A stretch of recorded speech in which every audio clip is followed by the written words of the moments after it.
आदरणीय प्रधानमंत्री जी, आपको सुस्वागतम. On 23rd of this month, August, we made history by landing on the moon. Chandrayaan-3 landed softly on the moon. We were very fortunate to have our Honorable Prime Minister, though away, he joined us live to greet us, to congratulate us, to be with us. And thank you so much for your presence during such a historic day.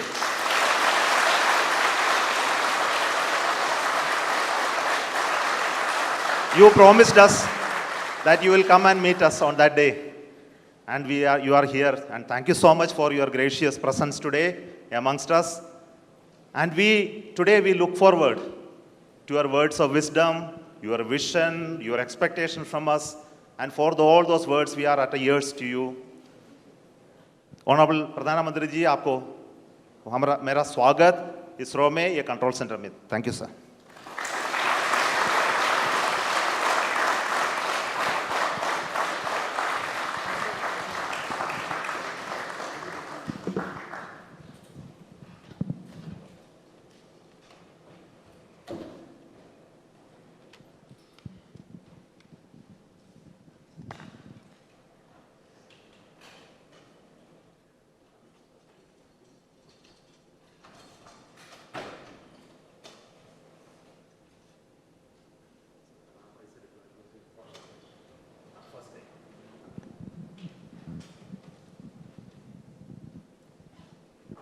So we are seeing the ramp being deployed now. This is animation. We'll see the real.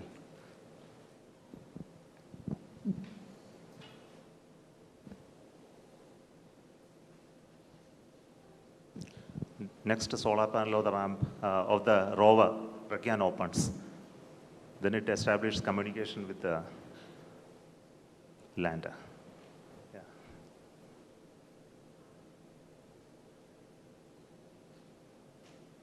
Then it slowly comes out. Now the rover has already moved 12 meters. So we'll see the onboard camera visuals. So this is a camera mounted on the side just before the ramp deployment. So what you're seeing is the deployment of the ramp with the rover mounted on that. The solar panel of the rover is deployed already and it is getting released and moving towards moon cell.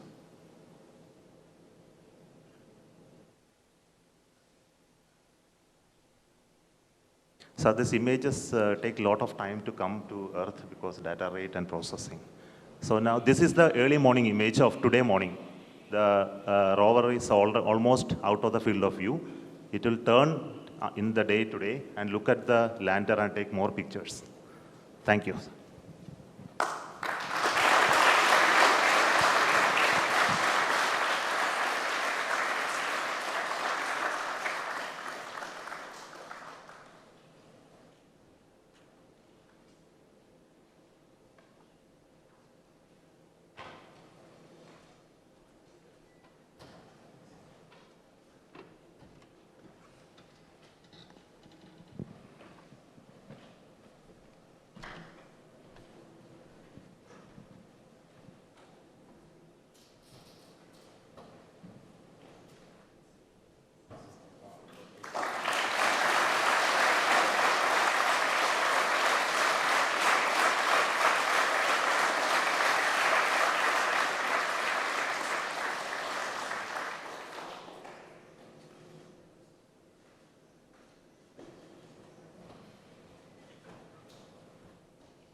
नमस्कार friends.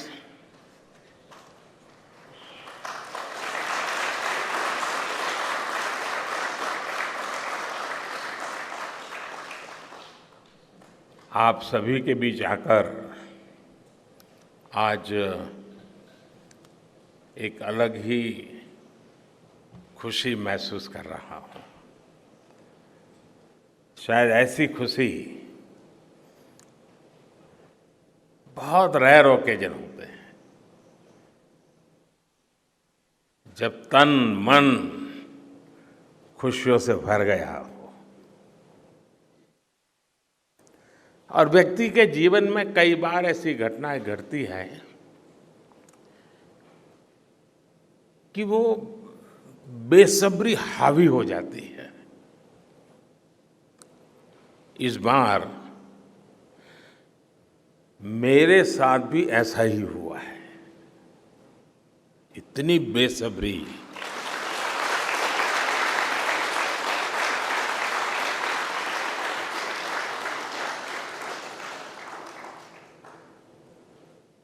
मैं south Africa में था, फिर Greece का कार्यक्रम था तो वहां चला गया, लेकिन मेरा मन पूरी तरह आपके साथ ही लगा हुआ था।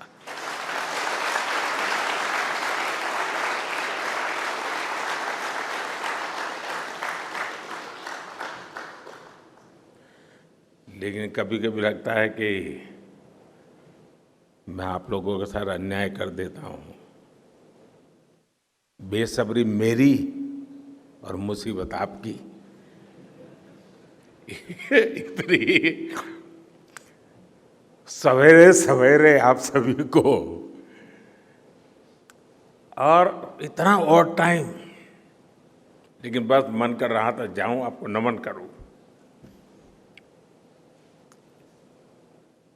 आपको दिक्कत हुई होगी, लेकिन मैं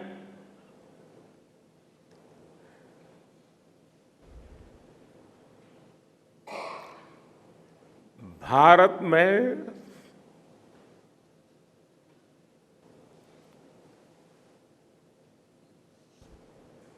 आते ही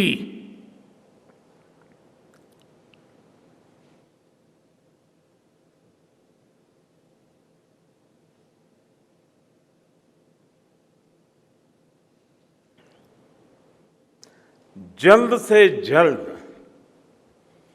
आपके दर्शन करना चाहता था।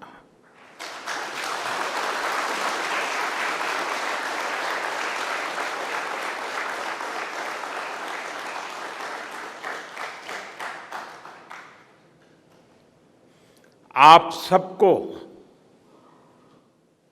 सैल्यूट करना चाहता था।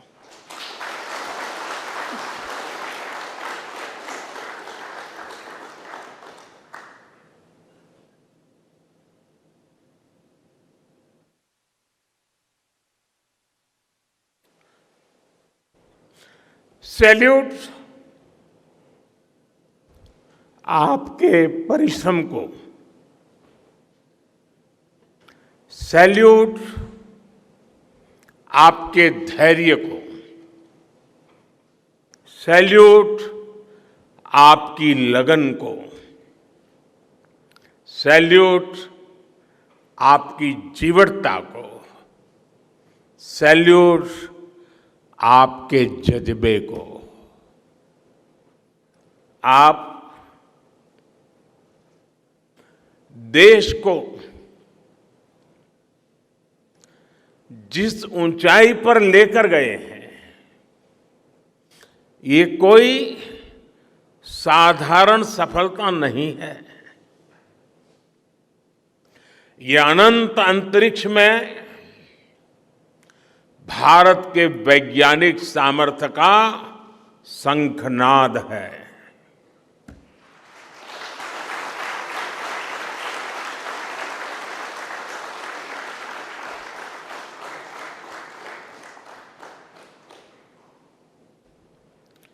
India India is on the moon.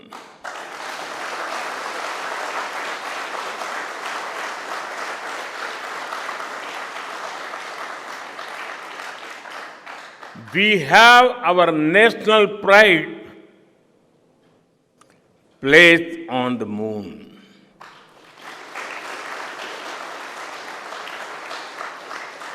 हम वहां पहुंचे जहां कोई नहीं पहुंचा था। हमने वो किया जो पहले कभी किसी ने नहीं किया था। ये आज का भारत है, निर्भीक भारत, जुझारू भारत।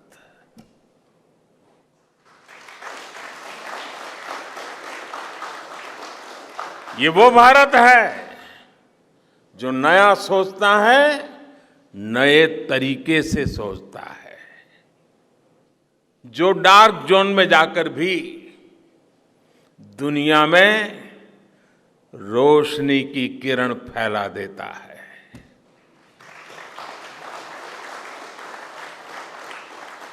21वीं सदी में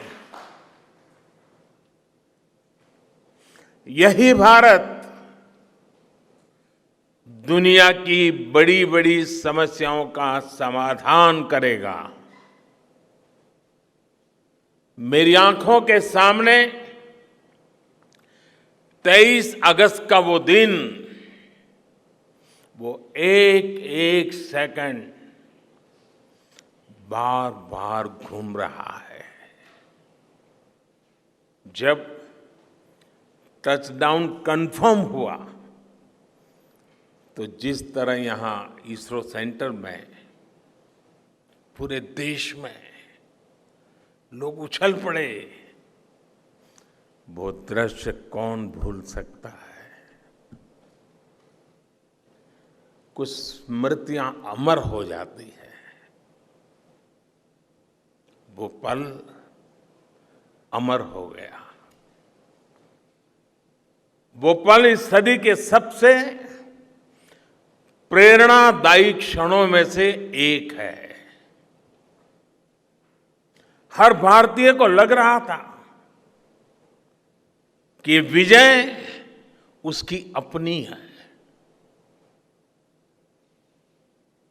खुद महसूस करता था।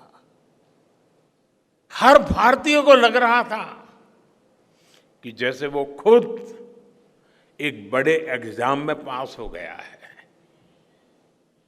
आज भी बधाइयां दी जा रही है, संदेश दिए जा रहे हैं, और ये सब मुमकिन बनाया है आप सबने, आपने।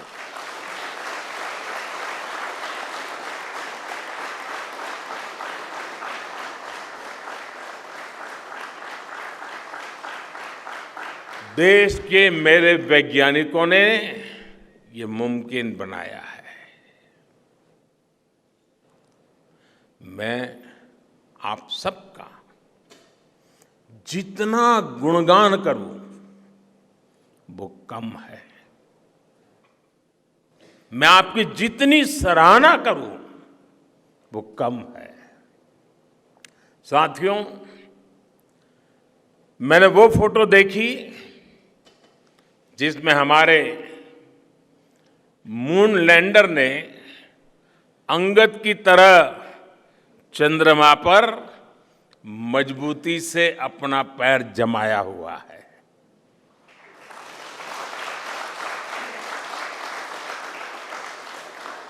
एक तरफ विक्रम का विश्वास है तो दूसरी तरफ प्रज्ञान का पराक्रम है।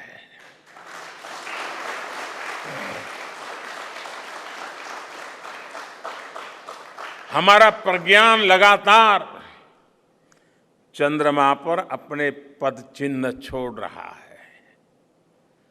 अलग अलग कैमरों से ली गई जो तस्वीरें अभी रिलीज हुई और मुझे देखने का सौभाग्य मिला, वो अद्भुत है।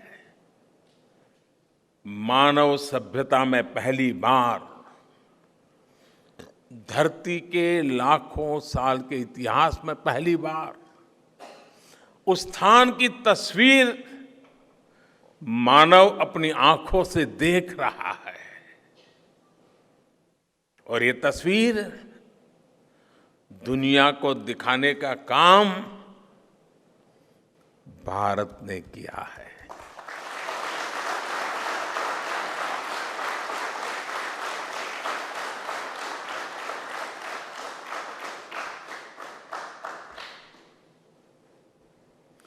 आप सभी वैज्ञानिकों ने किया है। आज पूरी दुनिया भारत की साइंटिफिक स्पिरिट का, हमारी टेक्नोलॉजी का और हमारे साइंटिफिक टेम्परामेंट का लोहा मान चुकी है।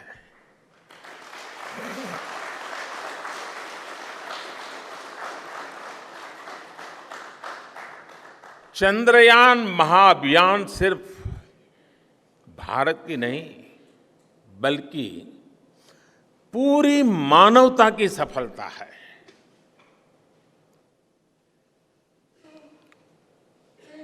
हमारा मिशन जिस क्षेत्र को एक्सप्लोर करेगा उससे सभी देशों के लिए मून मिशंस के नए रास्ते खुलेंगे। ये चांद के रहस्य को तो खोलेगा ही, साथ ही धरती की चुनौतियों के समाधान में भी मदद करेगा। आपकी इस सफलता के लिए मैं एक बार फिर सभी वैज्ञानिकों को, टेक्नीशियंस, इंजीनियर्स और चंद्रयान महाअभियान से जुड़े सभी सदस्यों को बधाई देता हूं।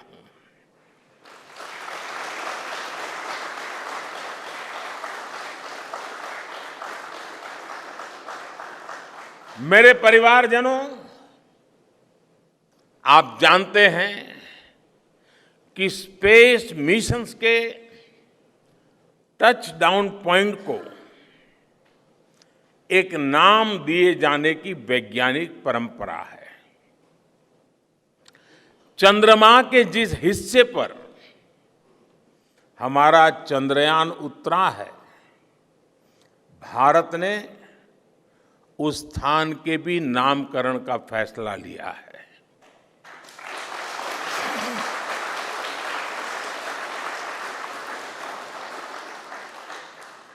जिस स्थान पर चंद्रयान 3 का मून लैंडर उतरा है, अब उस पॉइंट को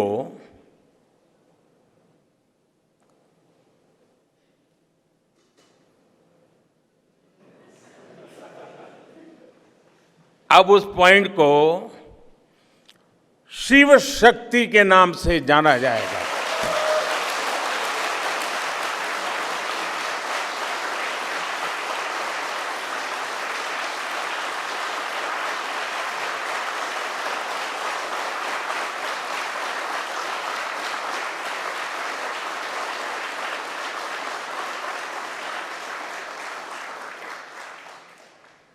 शिव में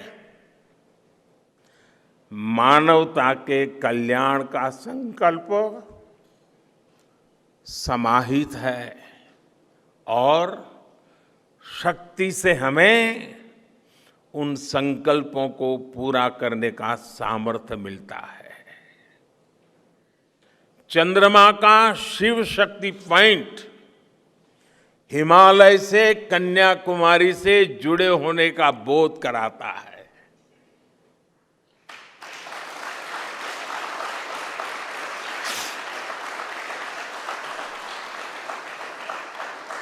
हमारे ऋषियों ने कहा है,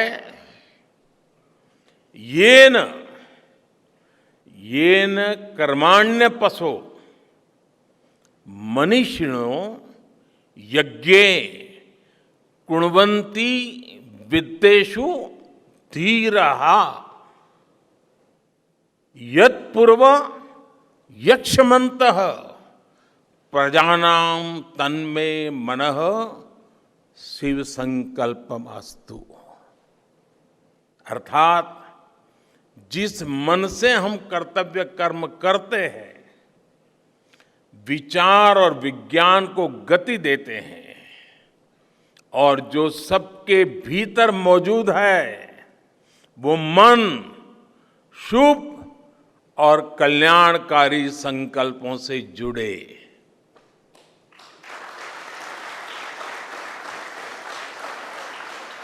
मन के इन शुभ संकल्पों को पूरा करने के लिए शक्ति का आशीर्वाद अनिवार्य है, और ये शक्ति हमारी नारी शक्ति है।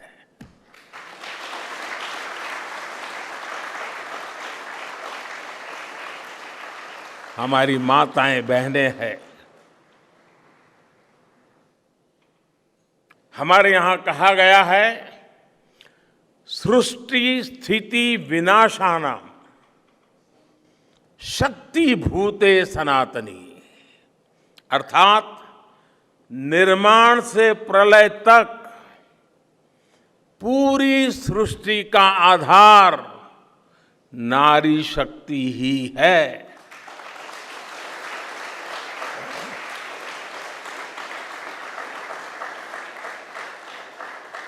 आप सबने देखा है, चंद्रयान 3 में देश ने, हमारी महिला वैज्ञानिकों ने, देश की नारी शक्ति ने कितनी बड़ी भूमिका निभाई है। चंद्रमा का शिव शक्ति पॉइंट सदियों तक भारत के इस वैज्ञानिक और दार्शनिक चिंतन का साक्षी बनेगा।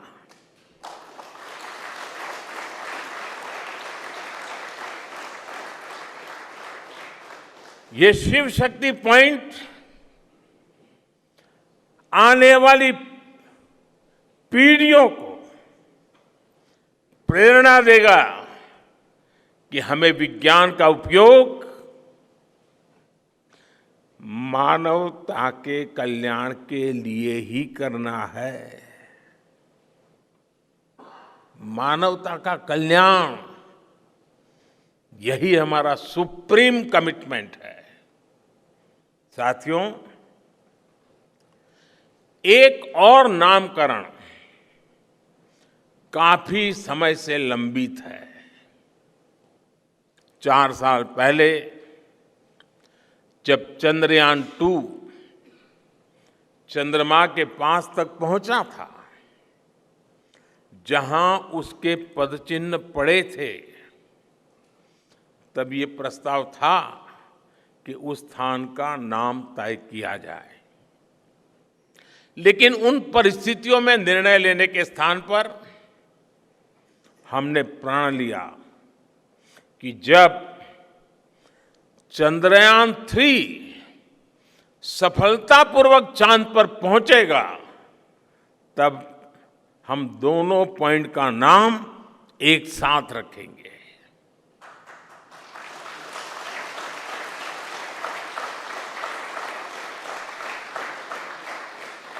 और आज मुझे लगता है कि जब हर घर तिरंगा है, जब हर मन तिरंगा है और चांद पर भी तिरंगा है, तो तिरंगा के सिवाय चंद्रयान 2 से जुड़े उस स्थान को और क्या नाम दिया जा सकता है।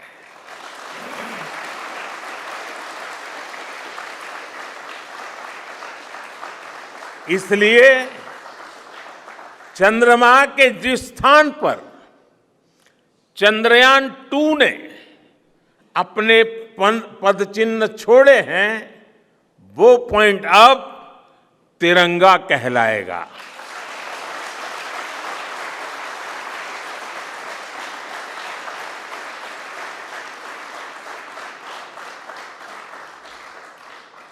ये तिरंगा पॉइंट भारत के हर प्रयास की प्रेरणा बनेगा। ये तिरंगा पॉइंट हमें सीख देगा कि कोई भी विफलता आखिरी नहीं होती। अगर दृढ़ इच्छा शक्ति हो तो सफलता मिलकर के ही रहती है। यानी मैं फिर दोहरा रहा हूं, चंद्रयान 2 के पद चिन्ह जहां है, वो स्थान आज से तिरंगा पॉइंट कहलाएगा। और जहां पर चंद्रयान 3 का मून लैंडर पहुंचा है, वो स्थान आज से शिव शक्ति पॉइंट कहलाएगा।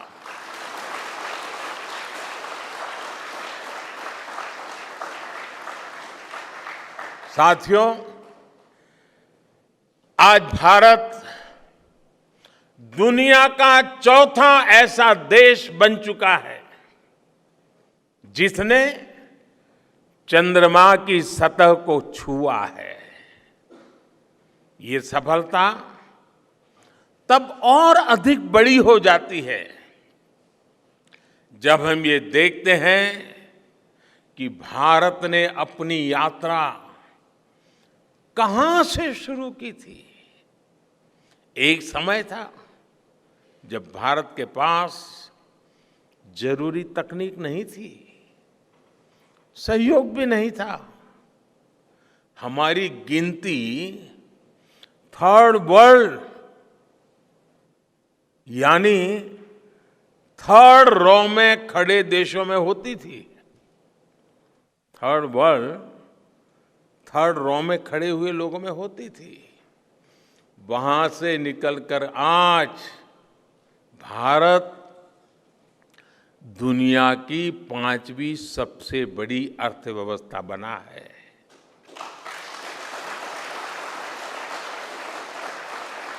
आज ट्रेड से लेकर टेक्नोलॉजी तक भारत की गिनती पहली पंक्ति यानी फर्स्ट रो में खड़े देशों में हो रही है। यानी थर्ड रो से फर्स्ट रो तक इस यात्रा में इसरो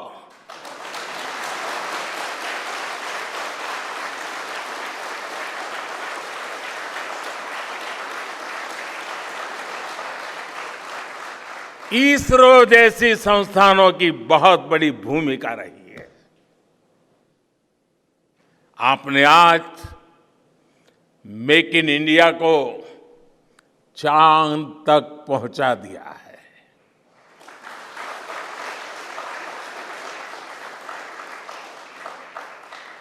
मेरे परिवारजनों, मैं आज आपके बीच आकर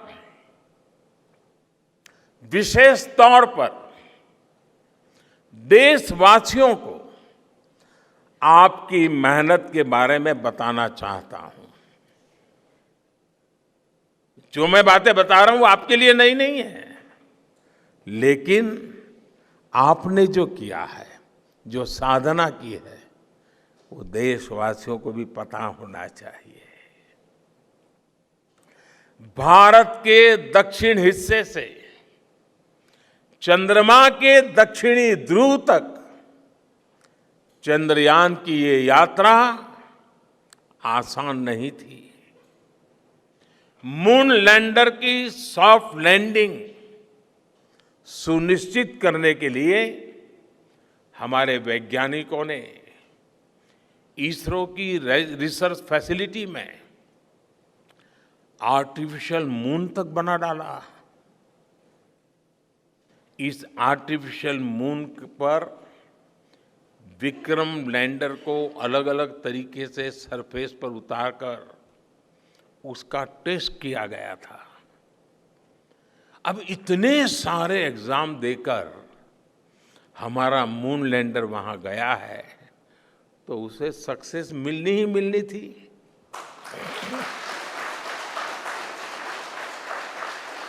साथियों, आज जब मैं देखता हूं कि भारत की युवा पीढ़ी साइंस को लेकर, स्पेस को लेकर, इनोवेशन को लेकर इतनी एनर्जी से भरी हुई है, तो उसके पीछे हमारे ऐसे ही स्पेस मिशंस की सफलता है। मंगलयान की सफलता ने, चंद्रयान की सफलता ने, गगनयान की तैयारी ने देश की युवा पीढ़ी को एक नया मिजाज दे दिया है। आज भारत के छोटे छोटे बच्चों की जुबान पर चंद्रयान का नाम है। आज भारत का हर बच्चा आप वैज्ञानिकों में अपना भविष्य देख रहा है। इसलिए आपकी उपलब्धि सिर्फ ये नहीं है कि आपने चांद पर तिरंगा लहराया, लेकिन आपने एक और बड़ी उपलब्धि हासिल की है, और वो उपलब्धि है भारत की पूरी पीढ़ी को जागृत करने की, उसे नई ऊर्जा देने की।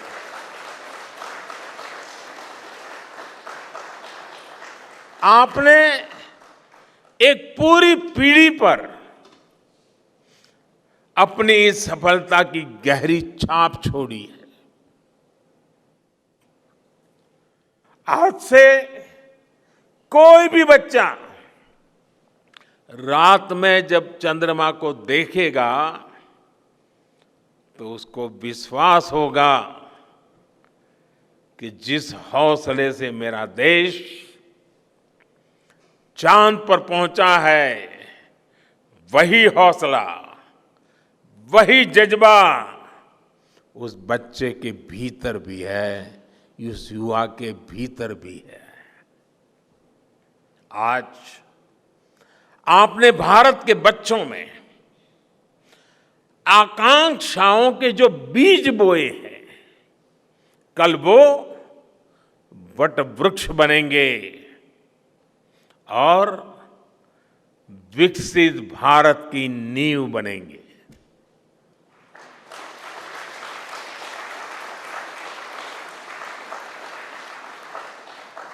हमारी युवा पीढ़ी को निरंतर प्रेरणा मिलती रहे, इसके लिए एक और निर्णय लिया गया है। 23 अगस्त को जब भारत ने चंद्रमा पर तिरंगा फहराया, उस दिन को अब हिंदुस्तान नेशनल स्पेस डे के रूप में मनाया जाएगा।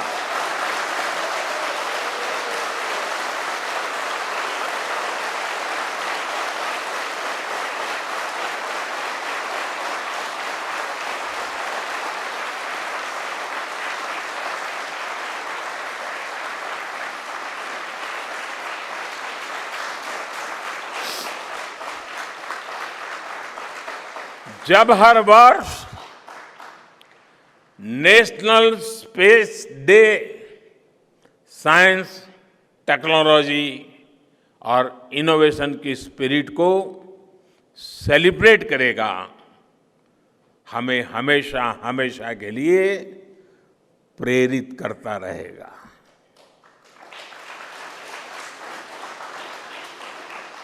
मेरे परिवारजनों, आप भी जानते हैं कि स्पेस सेक्टर का जो सामर्थ्य है, वो सैटेलाइट लॉन्च करने या अंतरिक्ष की खोज से कहीं ज्यादा बड़ा है। स्पेस सेक्टर की एक बहुत बड़ी ताकत है जो मैं देखता हूं वो है ईज ऑफ लिविंग और ईज ऑफ गवर्नेंस। आज देश में स्पेस एप्लीकेशंस को गवर्नेंस के हर पहलू से जोड़ने की दिशा में बहुत बड़ा काम हुआ है। आप लोगों ने जब मुझे प्रधानमंत्री के रूप में काम का दायित्व दिया तो प्रधानमंत्री बनने के बाद मैंने भारत सरकार के जॉइंट सेक्रेटरी लेवल के ऑफिसर्स की स्पेस साइंटिस्ट के साथ एक वर्कशॉप करवाई थी और इसका मकसद ये था कि गवर्नेंस में, शासन व्यवस्था में ट्रांसपेरेंसी लाने में स्पेस सेक्टर की ताकत का ज्यादा से ज्यादा इस्तेमाल कैसे करें। तब किरण जी शायद हम लोगों के साथ काम करते थे।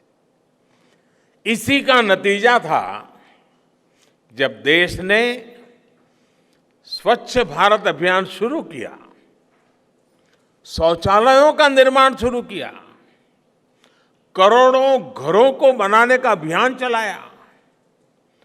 तो इन सब के मॉनिटरिंग के लिए, उसकी प्रगति के लिए स्पेस साइंस ने बहुत मदद की। आज देश में दूर दराज के इलाके में एजुकेशन, कम्युनिकेशन और हेल्थ सर्विसेज पहुंचाने में स्पेस सेक्टर की बहुत बड़ी भूमिका है। इन दिनों आजादी के अमृत महोत्सव के निमित्त जो जिले जिले में अमृत सरोवर बन रहे हैं, उसका भी टैगिंग, उसके भी मॉनिटरिंग स्पेस के द्वारा ही हो रही है। बिना स्पेस टेक्नोलॉजी के हम टेलीमेडिसिन और टेली एजुकेशन की कल्पना तक नहीं कर सकते। स्पेस साइंस ने देश के रिसोर्सेज के ऑप्टिमम यूटिलाइजेशन में भी बहुत मदद की है।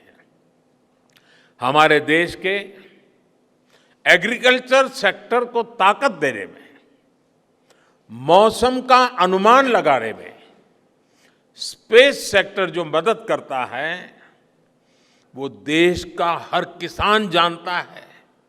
आज वो देख लेता है अपने मोबाइल पर अगले सप्ताह मौसम का क्या हाल है। देश के करोड़ों मछुआरों को आज नाविक सिस्टम से जो सटीक जानकारी मिल रही है वो भी आप ही की देन है। आज जब देश में बाढ़ आती है, कोई प्राकृतिक आपदा आती है, भूकंप आता है, तो हालात की गंभीरता का पता लगाने में आप सबसे पहले आगे आते हैं। जब साइक्लोन आता है तो हमारी सैटेलाइट्स उसका सारा रूट बताती हैं, सारी टाइमिंग बताती हैं और लोगों की जान भी बचती है, संपत्ति भी बचती है।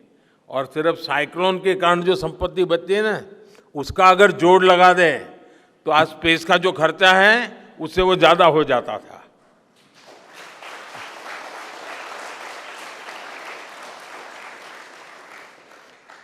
हमारे PM Gatishakti national master plan का आधार भी स्पेस टेक्नोलॉजी ही है।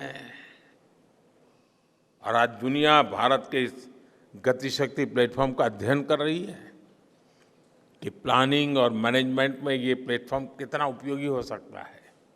इससे प्रोजेक्ट्स की प्लानिंग, एजुकेशन और मॉनिटरिंग में काफी मदद मिल रही है। समय के साथ बढ़ता हुआ स्पेस एप्लीकेशन का ये दायरा हमारे युवाओं के लिए अपॉर्चुनिटीज भी बढ़ा रहा है, अवसर बढ़ा रहा है। और इसलिए आज मैं एक सुझाव भी देना चाहता हूं और मैं चाहूंगा कि आपके यहां से जो रिटायर्ड लोग हैं वे इसमें काफी मदद कर सकते हैं।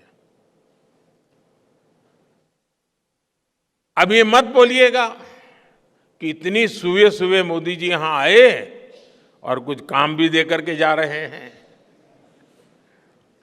साथियों, मैं चाहूंगा कि इसरो केंद्र सरकार के विभिन्न मंत्रालय और राज्य सरकारें मिलकर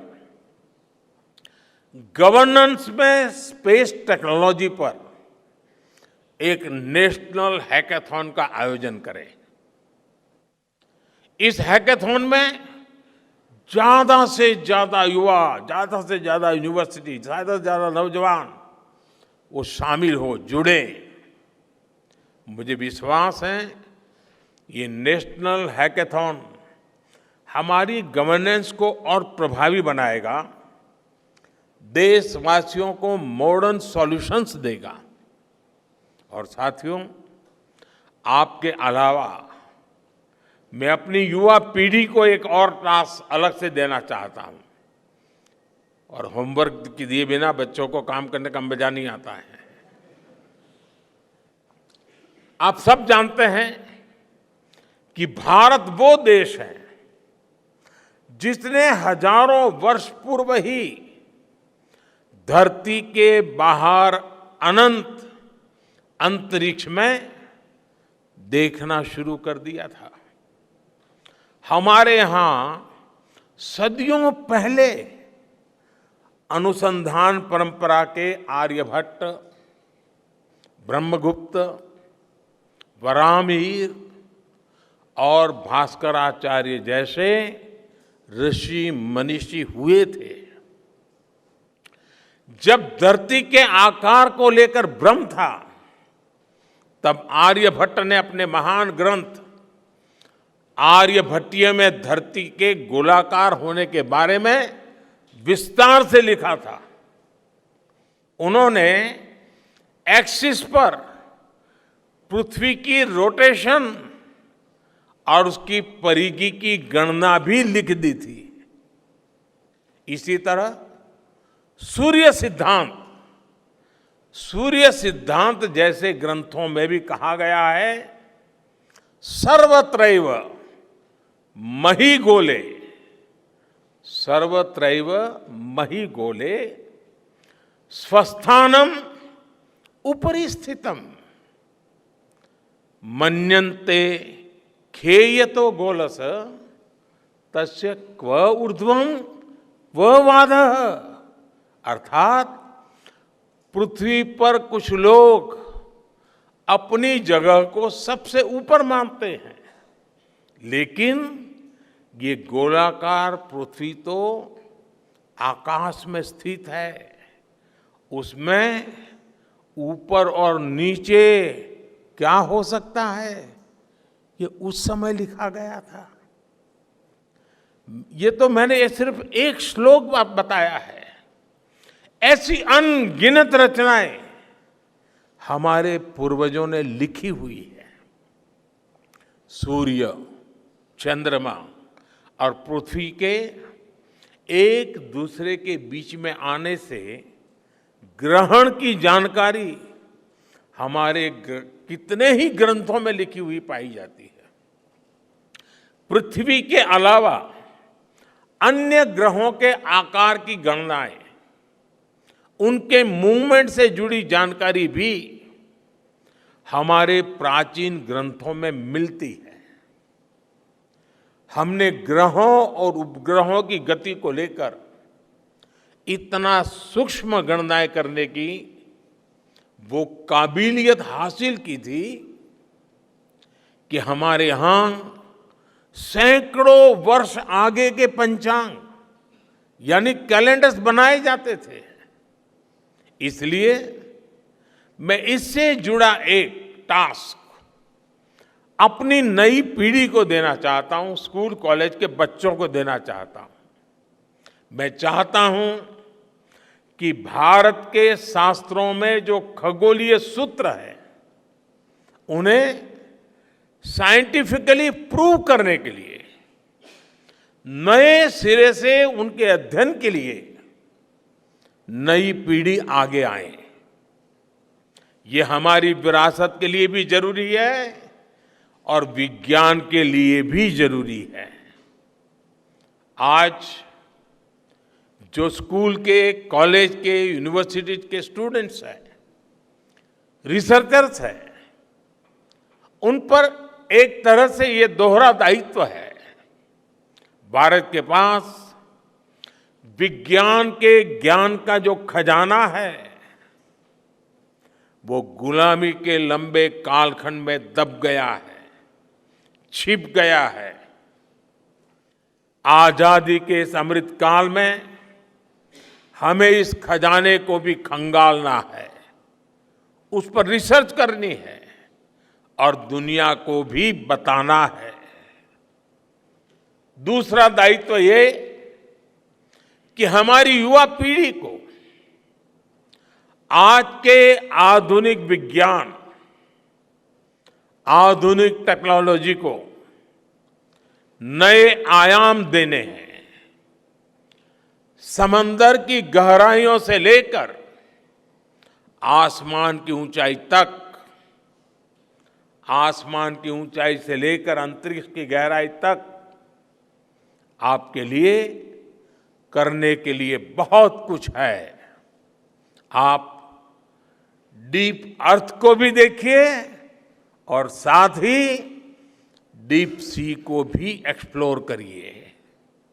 आप नेक्स्ट जनरेशन कंप्यूटर बनाइए और साथ ही जेनेटिक इंजीनियरिंग में भी अपना सिक्का जमाइए।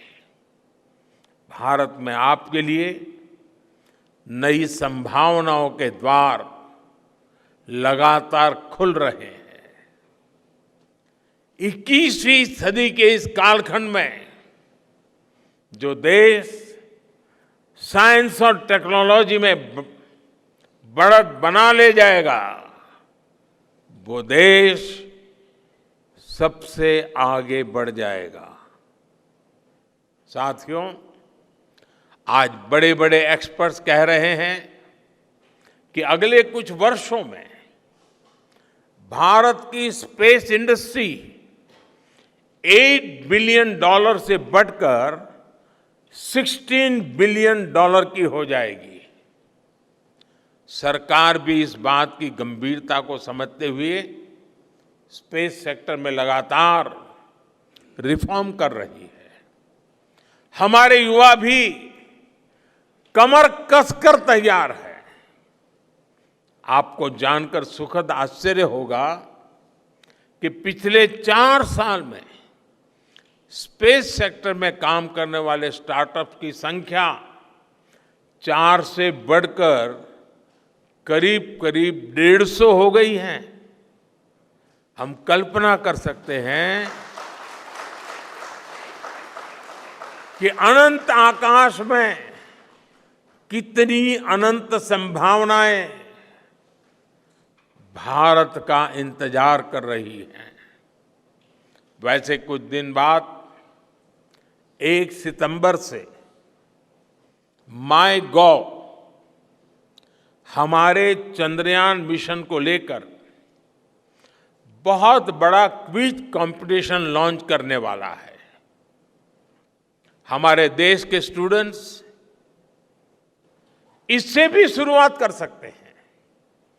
मैं देश भर के स्टूडेंट से आग्रह करूंगा कि आप सभी बड़ी संख्या में इससे जुड़े। मेरे परिवारजनों, देश की भावी पीढ़ी को आपका मार्गदर्शन बहुत आवश्यक है। आप जो इतने सारे इंपॉर्टेंट मिशंस पर काम कर रहे हैं, वो आने वाली पीढ़ी ही आगे ले जाने वाली है। आप उन सभी के रोल मॉडल हैं। आपकी रिसर्च और आपकी वर्षों की तपस्या, मेहनत ने साबित किया है कि आप जो ठान लेते हैं वो आप करके दिखाते हैं। देश के लोगों का विश्वास आप पर है और विश्वास कमाना छोटी बात नहीं होती है दोस्तों। आपने अपनी तपस्या से विश्वास कमाया है।